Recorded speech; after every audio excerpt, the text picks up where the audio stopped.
Interwest is a retail independent insurance agency offering a full range of business and personal insurance products. We're very proud of our partnership with Allied Insurance, our alliance with public television, and thankful for the opportunity to serve our local communities.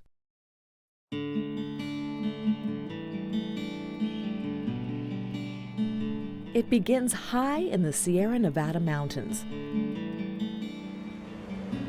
Hundreds of tiny streams that eventually merge into a single flowing river.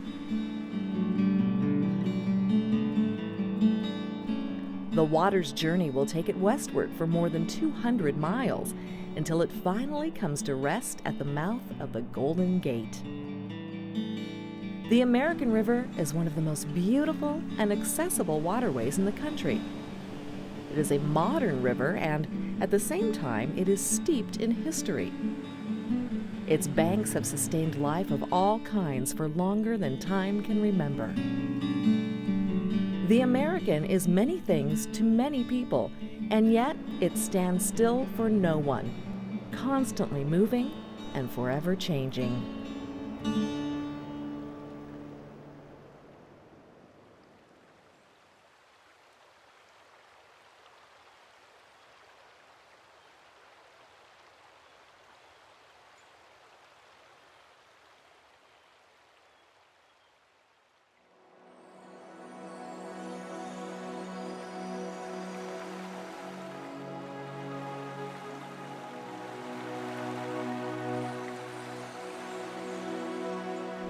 Like most rivers in California, the American River doesn't flow unimpeded from the mountains to the sea.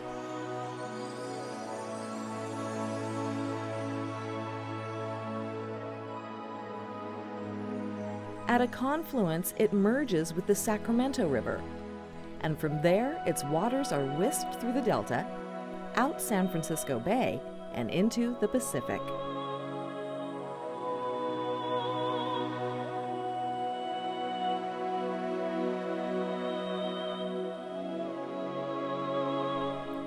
Traveling upstream from the confluence, the section of the river below Folsom Lake is known as the Lower American. Beyond the dam, the American splits into three main forks: the North, Middle, and South Forks of the American River. And from those three forks, the river branches out even more into almost a root-like shape of various rivers and streams.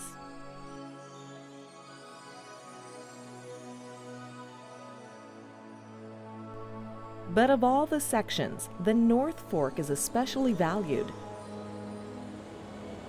Because it remains relatively undammed, it's the best example of what the river looked like in its original state, before European settlement.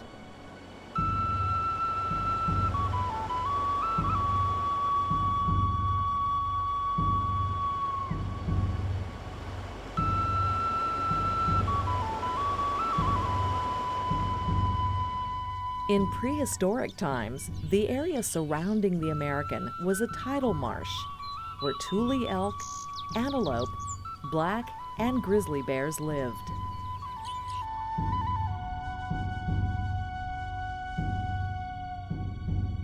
There were thriving native populations of sturgeon, steelhead, Sacramento squawfish, chinook, and king salmon. Before the rivers were dammed, salmon returning from the ocean to spawn could travel upstream to all sections of the river.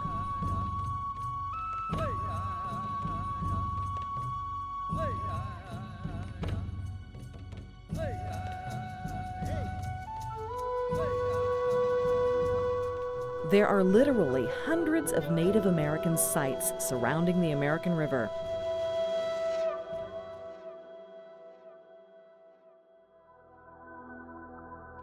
Petroglyphs, created by the Martis people, date back several thousand years.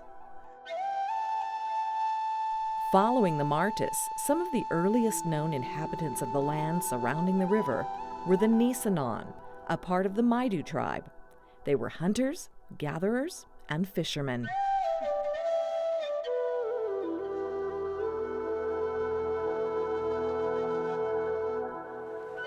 It was the Nisenan who gave the river its first known name, Notomom, which roughly translates to mean waters flowing from the east.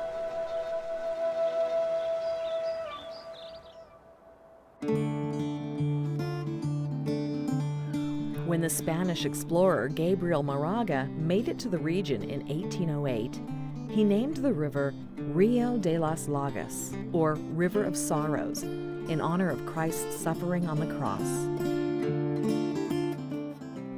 The first American to explore the river was the trapper Jedediah Smith. In 1827, he named it the Wild River.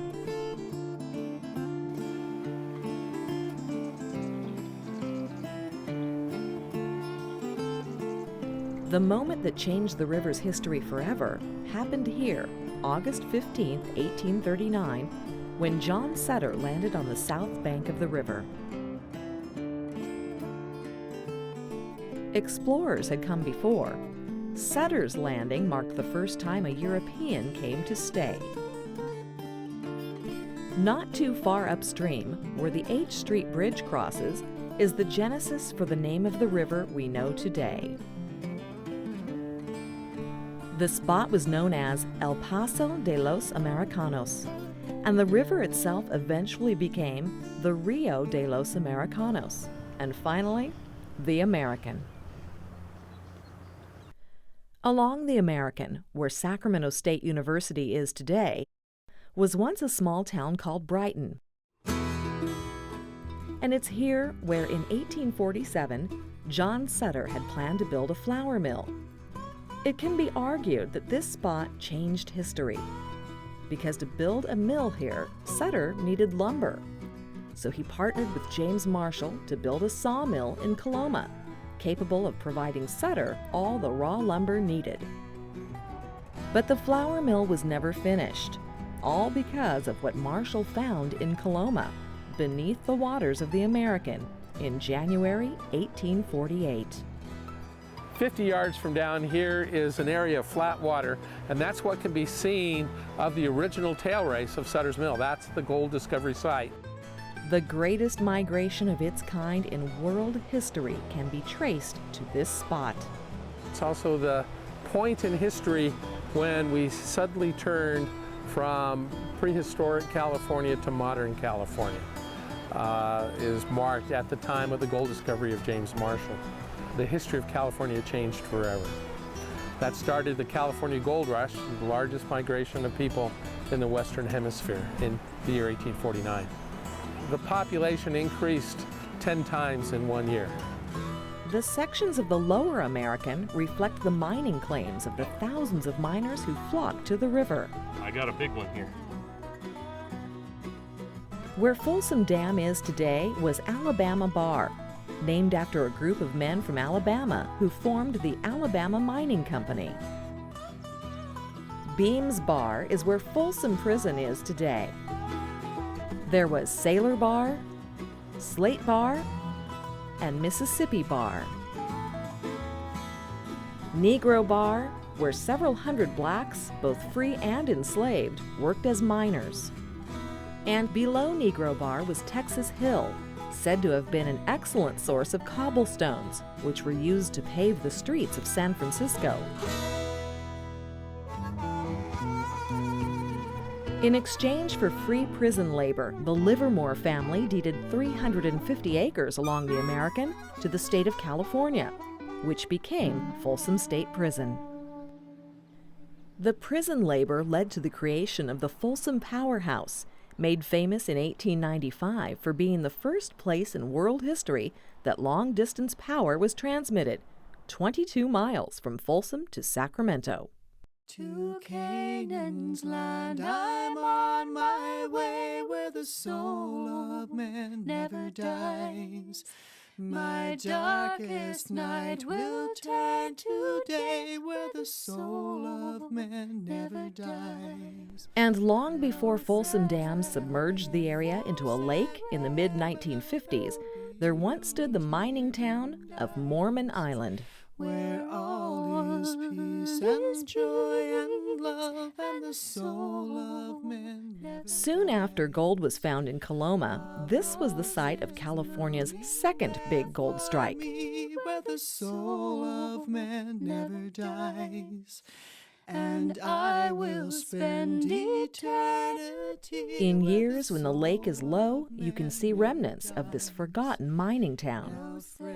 Basements, stairs, and a canal that supplied water to the gold miners are all that remains. Peace and joy and love, and the soul of man never dies. Upstream and to the east is Iowa Hill. Sad farewell, there'll be no tear-dimmed eyes. Where all It's this area where the majority of the gold was found on the American River. Hydraulic mining was used extensively here. Massive water cannons literally blasted sides of mountains away to reach the buried gold. Because of the cannons, the North Fork of the American, that section that is most wild, is not entirely pristine. The effects of hydraulic mining left its scars. Scars that still haven't completely healed more than 150 years later.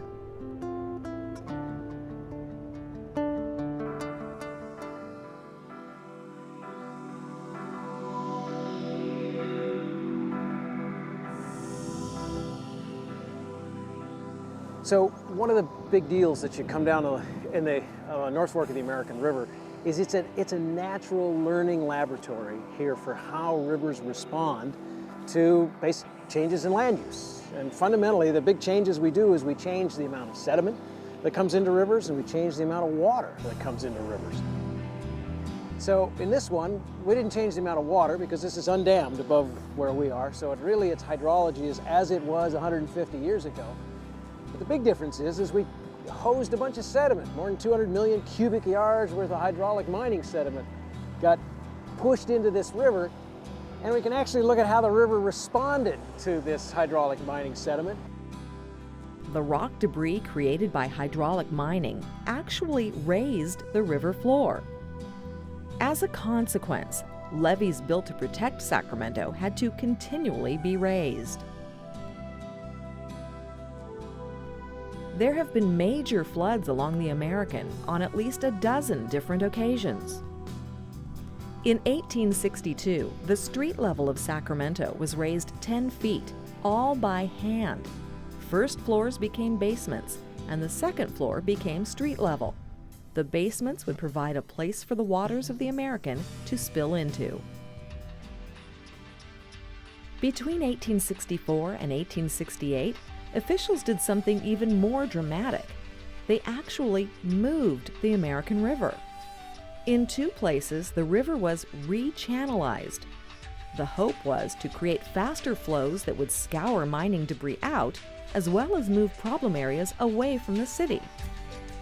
When the project was completed, it shifted the confluence with the Sacramento nearly a mile upstream, and it straightened out another curve near the northeast corner of the original city layout.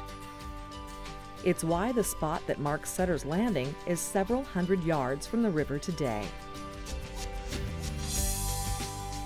Built between 1948 and 1956, Folsom Dam was part of the Central Valley Project, a program by the U.S. Bureau of Reclamation to create jobs, provide water to agriculture, and most importantly for Sacramento, it provided flood protection. Engineers expected it would take a year for the water level to fill behind the dam, but a huge storm in 1956 filled the reservoir in 1 week, and the city was saved from what would have been a devastating flood. Countless floods wiped out most of the earliest bridges that crossed the American, but several great bridges remain. Folsom's Rainbow Bridge was built to replace a wooden bridge destroyed in the floods of 1862. It's the only arched bridge in Sacramento County. Near Auburn, on the North Fork of the American, you'll find the Mountain Quarries Bridge, better known as the No Hands Bridge. When finished in 1912, this was the longest concrete arch bridge in the world. It was this bridge that proved to engineers that concrete could be a practical tool for building long bridges like this one. And as a testament to its strength, this bridge survived when other newer bridges failed. When Folsom Dam failed in 1964, millions of tons of water destroyed 2 newer bridges, but this bridge survived. A short distance upstream is the Forest Hill Bridge, the tallest bridge in California. From the tallest bridge in the state to one that nearly sits on the water, Jim's Bridge in Fair Oaks was a mining bridge that now serves recreationists. Dedicated to Jim Jones, the bridge honors a man who fought for preservation and recreation along the American. A unique surprise for visitors is the Guy West Bridge, which crosses the Lower American at Sacramento State University. Built in 1967, it's a small-scale version of the Golden Gate Bridge, and at the time it was built, was the longest pedestrian-only suspension bridge in the country.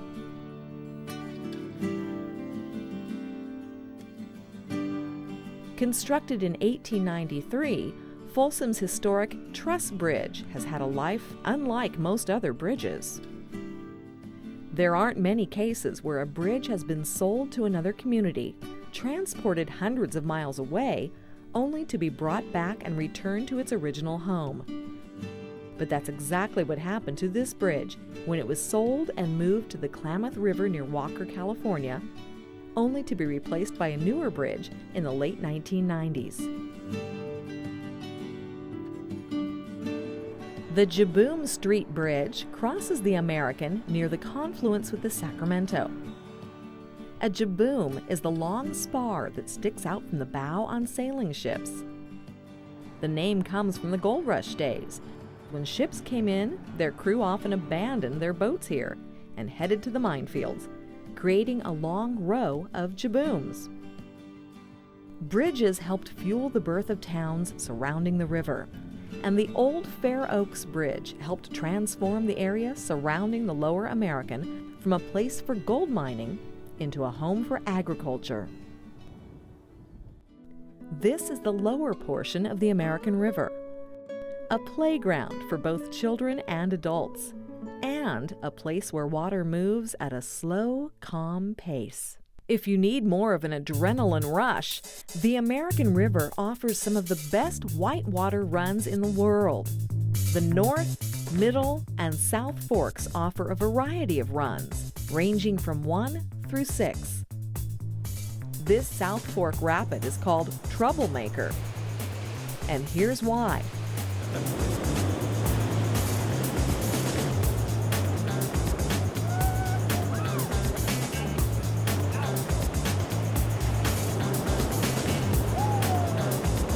Believe it or not, this is considered one of the easier runs. It's rated a 3+.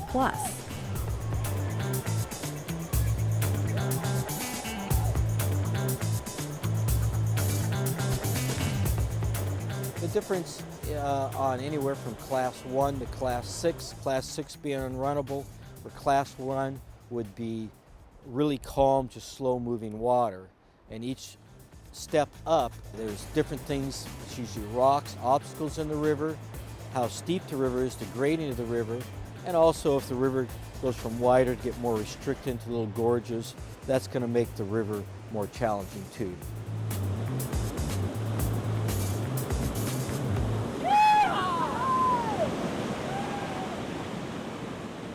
But the South Fork isn't the only branch of the American that claims adventure.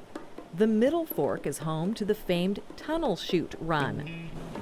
It's a 15-foot drop into icy and very aggressive rapids. Created by miners in the late 1800s, a lot of filmmakers have captured this chute over the years to showcase the American River's beauty and character on the big screen. In fact, local river guide Guy Cables helped pioneer the run. The Auburn resident was the first person to run a commercial boat down the chute. If you take kind of a bird's eye view, if you were an eagle soaring above the American River, you would see that it connects the protected areas around Folsom Lake with the Forest Service areas up high. And so that whole river corridor is very, very important, not only to people who use these lands and vacation here and recreate here, but also to all of those people downriver that benefit from the 1 million acre-feet of water that's generated from this watershed every year. All three forks of the American River come together at 2 locations. The North and Middle Fork meet at the confluence in Auburn. The South and the North join the Lower American at Folsom Lake. All of the forks are filled with beauty, but at one time, all of this was in jeopardy. Over the decades, the American River has survived earthquakes, mining, the gold rush, and being rerouted. But its biggest threat was plans for a massive housing development along the Lower American River.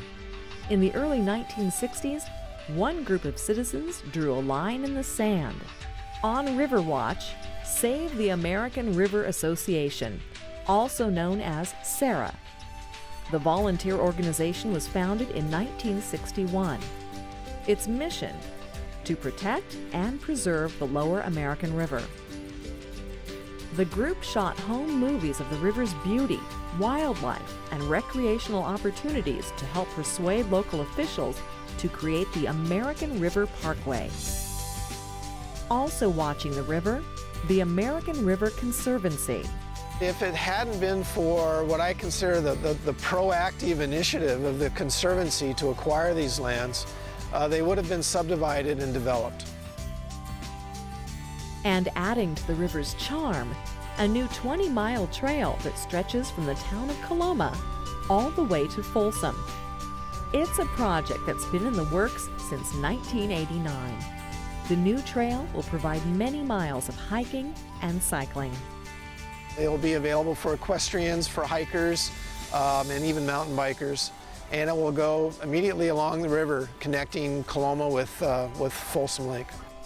If you explore this section of the North Fork, you'll find a new pump station in Placer County which supplies water to residents. It's located just below the site where the Auburn Dam was set to be built. But fierce public opposition and the discovery of an earthquake fault killed the project. The dam would have been 800 feet tall. Not far from the pump station is an event that garners international attention: the annual Tevis Cup Endurance Ride. It's a 100-mile horse race that's done all in one day.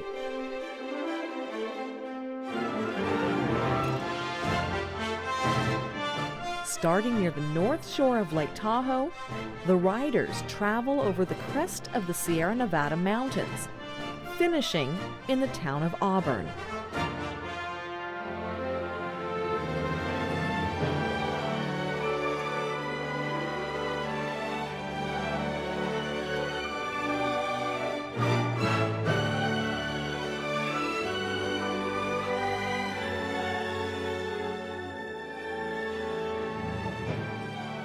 And miles down the river, another event takes place.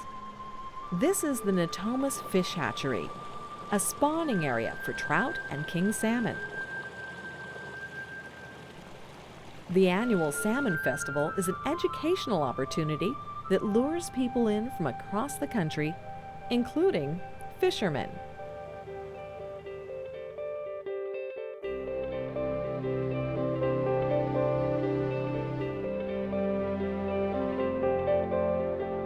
Fly fishing is just an exciting way to fish. It's not always the most productive way to fish, but it's kind of more like an art form, you know, the casting, entomology, you know, the being out in the river here, you know. The casting is really a lot of fun for us, even if we don't catch a lot of fish sometimes. We really enjoy casting a fly rod.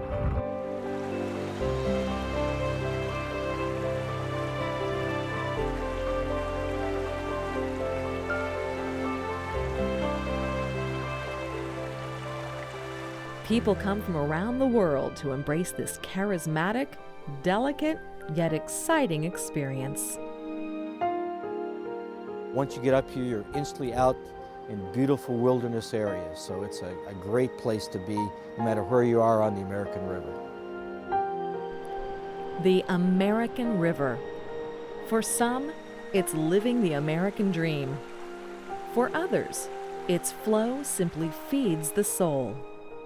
It is a winding wonder, a nurturer of nature, a source and symbol of the spirit of Northern California.